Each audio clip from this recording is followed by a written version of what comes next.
वमा अर्सलनाक इल्ला रहमतल लिल आलमीन। खुदी को कर बुलंद इतना कि हर तकदीर से पहले, खुदी को कर बुलंद इतना कि हर तकदीर से पहले, खुदा बंदे से खुद पूछे बता तेरी रज़ा क्या है। खुदी को कर बुलंद इतना कि हर तकदीर से पहले, खुदी को कर बुलंद इतना कि हर तकदीर से पहले, खुदा बंदे से खुद पूछे बता तेरी रज़ा क्या है। मुअज़्ज़िज़ सामीन करम, अल्लाह रब्बुल इज़्ज़त के यहाँ दुआ है कि अल्लाह ताला जो अल्फाज मेरी ज़ुबान से अदा करवाए, हक़ और सच अदा करवाए, मुझे और आपको इस पर अमल करने की तौफ़ीक़ अता फ़रमाए। सामीन कराम, जैसे कि आप हज़रात जानते हैं कि इस वक्त हर वो शख्स जो साहिब हैसियत है, जानवर की क़ुरबानी के पीछे लगा हुआ है। किसी की ख्वाहिश ये है कि सुन्नत इब्राहीमी को मैं ज़िंदा करूं, अपना एक जानवर लूं और उसे अल्लाह के रास्ते में क़ुरबान करूं। किसी की ख्वाहिश ये है कि इज्तमाई जानवर में हिस्सा डालूं। हर शख्स अपनी ख्वाहिश के मुताबिक अल्लाह रब्बुल इज़्ज़त के नाम की क़ुरबानी करने की तगदो में है। ये ईमानी फ़ितरत है, एक मुसलमान की फ़ितरत है कि हर वो मुसलमान जिसमें ईमान की हरारत हो, उसकी ये ख्वाहिश होती है कि अल्लाह और अल्लाह के नबी अलैहिस्सलातु वस्सलाम की तमाम सुन्नतों पर और तमाम के तमाम अहकामात पर अमल करते हुए अपनी ज़िंदगी गुजार दें। और जो शख्स मुसलमान होने के बावजूद इस किस्म की ख्वाहिश न रखे, उसे मुनाफिक कहा जाता है। वक्त मुख्तसर है, चंद बातें अर्ज़ करता हूँ। अल्लाह रब्बुल इज़्ज़त ने जो सुन्नत इब्राहीमी मुहम्मदुर रसूलुल्लाह सल्लल्लाहु अलैहि वसल्लम की उम्मत के ज़िम्मा लगाई, ये जो क़ुरबानी है, ये सिर्फ़ और सिर्फ़ हलाल माल से की जाती है। इसमें ज़र्रा बराबर भी हराम माल आ जाए तो वो सारी की सारी क़ुरबानी किसी काम की नहीं रहती। अक्सर औक़ात हम लोग जब क़ुरबानी करते हैं, क़ुरबानी के लिए जानवर लेते हैं, इज्तमाई क़ुरबानी करनी है, 5-7 लाख का एक ऊँट ले लें और 5-7 लाख का ऊँट बड़ा जानवर है और इसके क़ुरबानी भी अच्छी होगी, गोश्त भी अच्छा निकलेगा, लोगों को भी पहुंचाने में दिक्कत नहीं होगी। सारों ने अपनी हलाल की कमाई में से हिस्सा मिलाया। मिसाल के तौर पे 7 लाख का ऊँट है, हर शख्स के हिस्से में 1 लाख रुपया आता है। 7 लाख रुपए का ऊँट लिया, सबकी बिल्कुल खालिसतन हलाल की कमाई है, ज़र्रा बराबर भी उसमें हराम का नहीं। मगर एक शख्स ऐसा है जिसका 99,999 रुपये बिल्कुल पाक हैं, मगर 1 रुपया ऐसा है जो नापाक है, सूद की कमाई में से है, झूठ की कमाई में से है, हराम की कमाई में से है। 1 रुपया भी वो 1 लाख में अगर जोड़ कर 99,999 में 1 रुपया जोड़ कर, वो हराम का रुपया जोड़ कर अगर 1 लाख रुपया उस इतने बड़े ऊँट की ख़रीद पर लगाता है, तो यकीन जाने कि कोई भी शख्स जिसने अपनी हलाल की कमाई में से उस ऊँट को ख़रीदने में 1-1 लाख रुपया दिया, वो 7 का 7 लाख किसी काम का नहीं, बेकार है, क़ुरबानी काबिल क़बूल नहीं। अक्सर हम इज्तिमाई क़ुरबानी जब करते हैं इस चीज़ को मद्देनज़र नहीं रखते कि हम इज्तिमाई क़ुरबानी तो कर रहे हैं, जो सामने वाला है इसकी आमदनी हलाल की है या हराम की है। ऐसा शख्स जो महज गोश्त के लिए जानवर को क़ुरबान करता है, उसकी भी क़ुरबानी काबिल क़बूल नहीं। अगर 7 लोगों में एक शख्स ऐसा है जो सिर्फ़ और सिर्फ क़ुरबानी की उसकी कोई नीयत नहीं है, उसका मकसद ये है कि मेरे घर में गोश्त स्टॉक हो जाए, ऐसे शख्स को अगर साथ मिलाएंगे जो पीछे के 6 हैं उनकी क़ुरबानी भी ज़ाय हो जाएगी।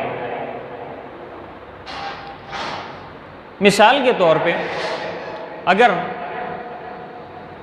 आपके पास 40 मन दूध हो, 4 मन या 4 किलो नहीं, 40 मन दूध हो, उस 40 मन दूध में 1 कतरा पेशाब का डाल दिया जाए, तो क्या वो 40 मन दूध हलाल रहेगा?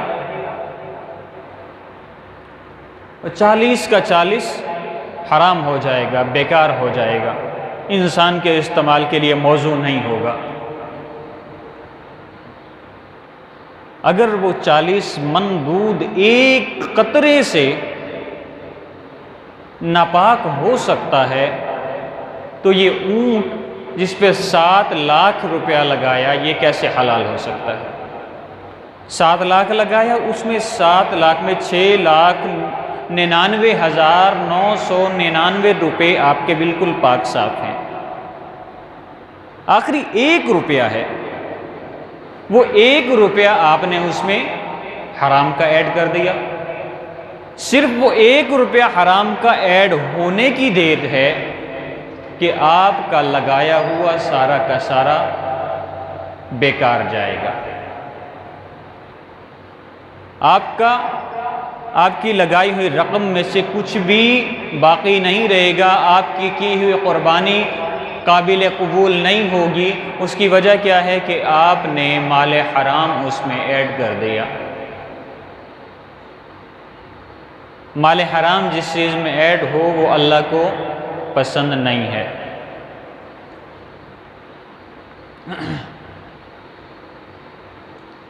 माल हराम जिस चीज़ में ऐड हो वो अल्लाह को पसंद नहीं है, और जो चीज़ अल्लाह को पसंद ना हो वो हमारे किसी काम की नहीं। अब अल्लाह रब्बुल इज़्ज़त ने इंसान को पैदा किया, इंसान को पैदा करने के बाद रिज़्क़ का बंदोबस्त किसने करना है? अल्लाह रब्बुल इज़्ज़त ने। अल्लाह रब्बुल इज़्ज़त ने एक लिमिट दी है कि इस लिमिट तक तू जाके मेहनत कर, उस मेहनत में बरकत डाल दूंगा मैं, और वो जो बरकत होगी वो तेरा रिज़्क़ होगा। वो उसमें मैं चाहूँ वसात कर दूँ, उसमें मैं चाहूँ कम कर दूँ।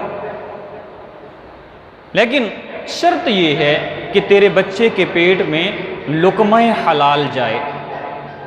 आज हमारे बच्चे नाफरमान किस वजह से हैं जानते हैं? अक्सर देखने को मिलता है कि बाप के साथ छोटा सा बच्चा बदतमीज़ी कर रहा होता है। शोहर के सामने, शोहर की बीवी के सामने नहीं चलती और बीवी की शोहर के सामने नहीं चलती। जैसे ही बाहर से घर दाखिल होता है वो उस पर चिंघाड़ती हुई आती है, वो उस पर चिंघाड़ता हुआ जाता है। इसकी वजह जानते हैं? हमारी आमदनी में हराम का कहीं ना कहीं कोई ना कोई अंसर होता है। झूठ बोल दिया, ये क्या है? कारोबार में झूठ सच चलता है। कसम खा दी। आजकल वैसे एक अजीब सी फितरत आ चुकी है हम लोगों में कि हम लोगों ने कसम को मजाक बना लिया है। अक्सर मार्केट में चले जाए ना, एक कपड़ा ख़रीदना है, कपड़ा वो पैसे दे के लेके आया है, आगे से पैसे लेने हैं और वो उसे सेल करना है, फ़रोख्त करना है, और वो जो कपड़ा वो बेचने लगा है, अब मिसाल के तौर पे उसने कहा कि ये कपड़ा 10 रुपये मीटर है। अब मैं कहता हूँ नहीं भाई मुझे 10 नहीं, मुझे 8 रुपये मीटर दे दे। वो कहता है अल्लाह की कसम मैंने 1 रुपया इसमें से बचाया है। सबसे पहली बात मुसलमान कभी भी कसम उठा ही नहीं सकता कि मुसलमान की ज़ुबान से निकला हर लफ्ज़ हक और सच होता है। और जब हमने कारोबार को इस तर्ज पर चलाना शुरू कर दिया कि कारोबार में झूठ सच चलता है, हमारे माल हराम हो गए, हमारी औलादें बदतमीज़ हो गई, हमारी बीवियां बदतमीज़ हो गई। सिर्फ किया क्या, कसम खा ली, झूठ बोल दिया। एक दर्जी है, जब वो कपड़ा किसी का बनाता है तो उसमें से अपने फ़ायदे के लिए या अपनी कारीगरी दिखाने के लिए भले ही 1 इंच का कपड़ा उसने उसमें से बचा के साइड पे कर लिया, वो 1 इंच का कपड़ा उसने साइड किया, 800 रुपया 1000 रुपया एक सूट का लेता है, वो पूरा का पूरा उसने हराम कर दिया। जब इस किस्म का पैसा लेकर घर जाएगा तो क्या ख्याल है, बच्चे अब्दुल कादिर जिलानी बनेंगे, शाह वलीउल्लाह मुहद्दिस देहलवी वहां से निकलेंगे? सवाल ही पैदा नहीं होता। ऐसी आमदनी को खाने वाले बच्चे बदतमीज भी होंगे, बदकिरदार भी होंगे, उनके खून में हलाल की आमेजिश नहीं होगी, उनकी ज़ुबान में कभी सच्चाई मुश्किल है।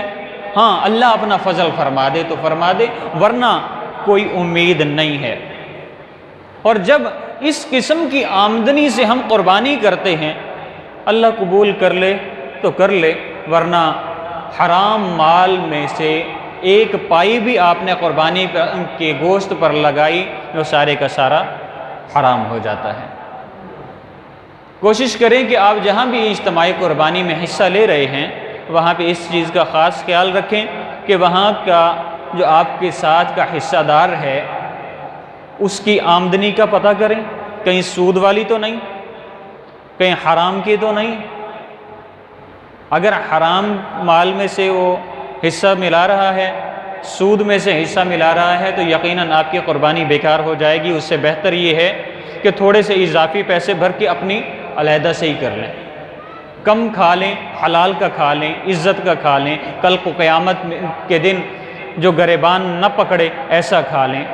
ऐसा न करें कि मेरा नाम हो जाए कि मैंने इतनी बड़ी कुर्बानी में हिस्सा लिया, मेरी इतनी कुर्बानियाँ हुई, जानता नहीं कि मेरे साथ वाला हलाली था या हरामी था।